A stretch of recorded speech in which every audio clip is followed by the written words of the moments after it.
नमस्कार दोस्तों, स्वागत है आपका इन्फॉर्मेशन सेंटर पर। आज मैं आपको बताऊंगी रेलवे कर्मचारी एवं रेल चिकित्सा लाभार्थी द्वारा आपात स्थिति में उपचार पर चिकित्सा व्यय की प्रतिपूर्ति और निपटारा की कार्यवाही।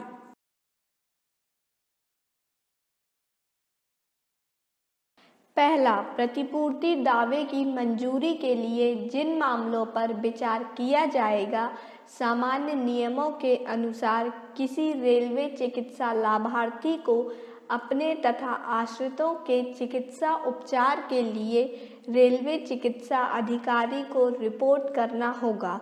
प्राधिकृत चिकित्सा अधिकारी रेलवे अस्पताल, सरकारी अस्पताल, निजी मान्यता प्राप्त अस्पताल से चिकित्सा उपचार कराने की आवश्यक व्यवस्था करेगा।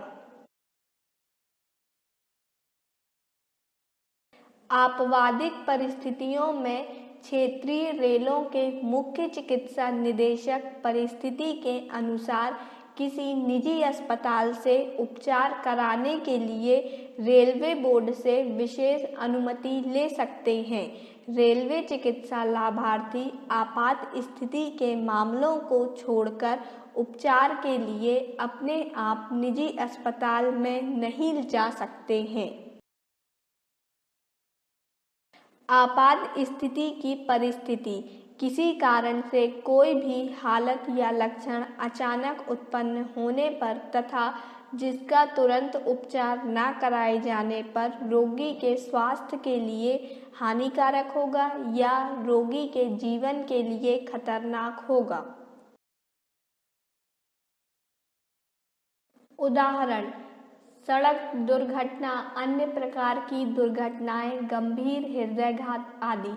ऐसी परिस्थितियों में जब रेलवे लाभार्थी को ऐसा अनुभव हो कि प्राधिकृत रेलवे चिकित्सा अधिकारी को रिपोर्ट करने की कोई संभावना नहीं है और वह किसी नज़दीकी तथा उपयुक्त निजी अस्पताल में उपचार करा लेता है, तो प्रतिपूर्ति दावों पर प्राधिकृत रेलवे चिकित्सा अधिकारी द्वारा कार्योपरांत आपात स्थिति की पुष्टि किए जाने के बाद मंजूरी के लिए कार्यवाही की जा सकती है। आपात स्थिति प्रमाणित करने की निम्नलिखित मानदंडों की रिकॉर्ड जांच की जाएगी। भर्ती का विवरण: पहला, भर्ती की तारीख और समय। दूसरा, बहिरंग विभाग सेवा, आपतिक सेवा के माध्यम से भर्ती। तीसरा, आईसीयू बिस्तर या सामान्य बिस्तर या केबिन बिस्तर में भर्ती। भर्ती के समय नैदानिक निष्कर्ष: निम्नलिखित निष्कर्ष उपलब्ध कराए जाने चाहिए तथा उनका बारीकी से मूल्यांकन किया जाना चाहिए।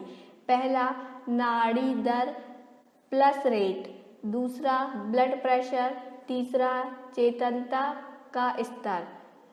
चौथा, कोई निर्णायक विशेषता लक्षण। पांचवा, मूत्र निर्गम। छठवां, आघात का कोई अन्य लक्षण। सातवां, शरीर का तापमान।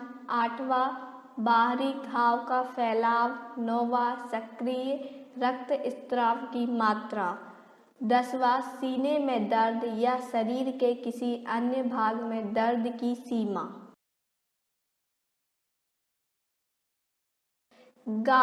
भर्ती के तुरंत बाद दिया गया चिकित्सा उपचार। पहला, भर्ती के तुरंत बाद प्रयोग की गई आपतित दवाइयों की सूची।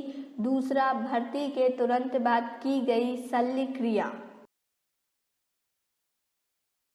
दूसरा, दावा की गई राशि में से मंजूर की जाने वाली प्रतिपूर्ति की राशि की गणना। जब आपात स्थिति निस्संदेह प्रमाणित हो जाती है तो मंजूर की जाने वाली राशि धनराशि की गणना करने के लिए मामले पर आगे कार्यवाही की जानी चाहिए। इसके लिए निम्नलिखित दिशा निर्देश दिए गए हैं।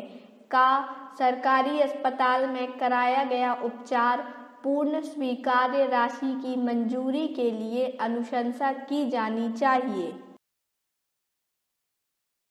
खा किसी मान्यता प्राप्त निजी अस्पताल से किसी ऐसी बीमारी के लिए कराया गया उपचार जिसके लिए इसे मान्यता दी गई है, रेलवे द्वारा यथा अनुमोदित दरों पर मंजूरी हेतु कार्रवाई की जानी चाहिए।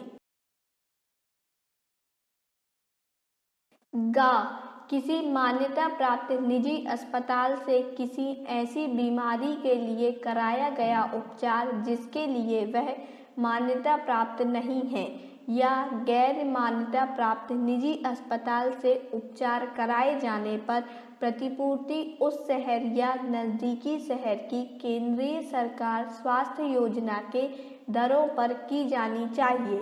केंद्रीय सरकार स्वास्थ्य योजना द्वारा अनुमोदित दरों पर अनुशंसा कार्रवाई मंजूरी की उच्चतम सीमा के रूप में की जानी चाहिए।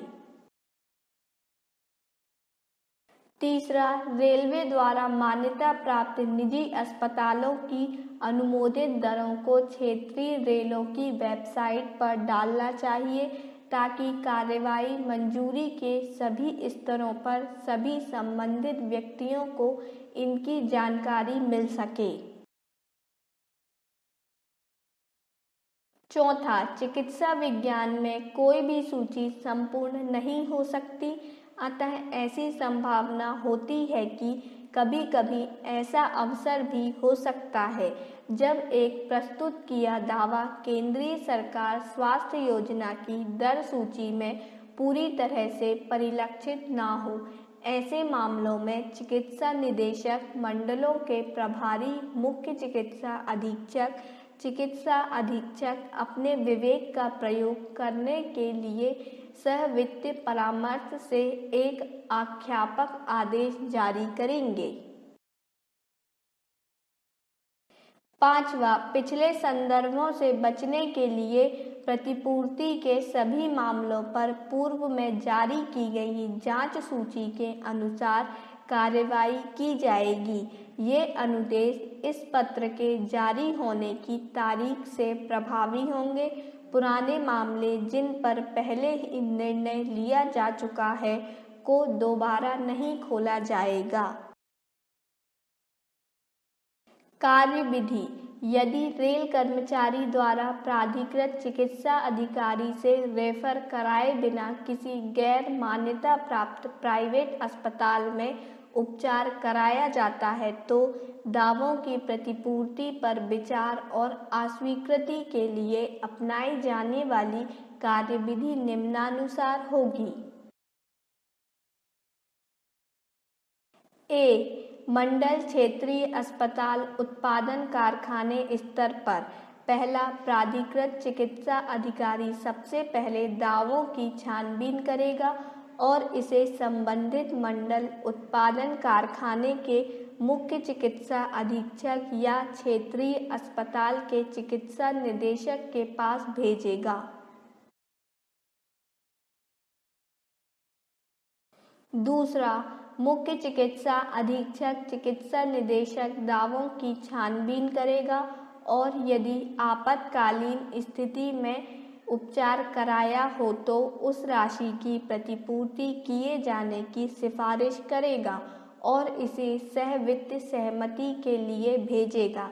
तीसरा, प्रस्ताव संबंधित जोन के मुख्य चिकित्सा निदेशक को भेजा जाएगा। बी, क्षेत्रीय मुख्यालयों पर पहला, संबंधित जोन का मुख्य चिकित्सा निदेशक दावों की प्रतिपूर्ति की छानबीन करेगा और वित्त सलाहकार एवं मुख्य लेखा अधिकारी को सहमति के लिए भेजेगा।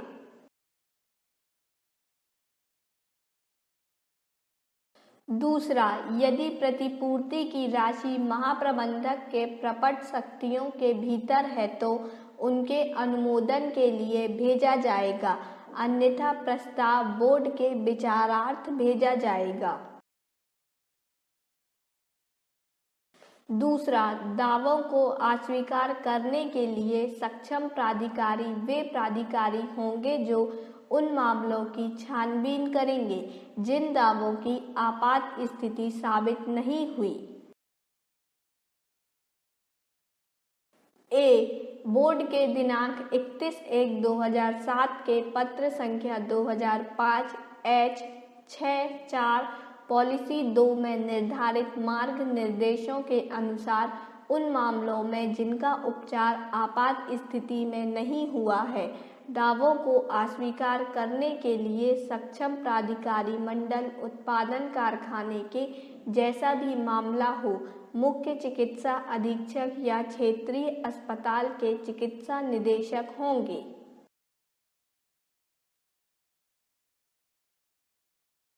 बी, यदि प्रस्ताव को विधिवत रूप से संबंधित मुख्य चिकित्सा निदेशक के पास भेजा जाता है और छानबीन के बाद संबंधित मुख्य चिकित्सा निदेशक इस निष्कर्ष पर पहुंचता है कि उपचार आपात स्थिति में नहीं कराया गया, तो दावों को अस्वीकार करने के लिए सक्षम प्राधिकारी संबंधित मुख्य चिकित्सा निदेशक होगा।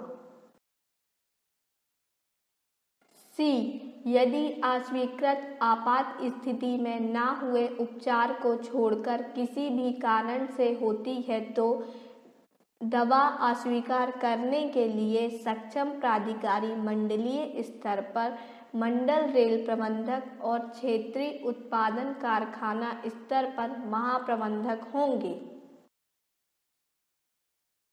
डी, सक्षम प्राधिकारी के अनुमोदन के लिए प्रस्ताव को संतुष्ट न करने के कारणों को संवीक्षा स्तर पर ही कर्मचारी को सूचित करना आवश्यक है।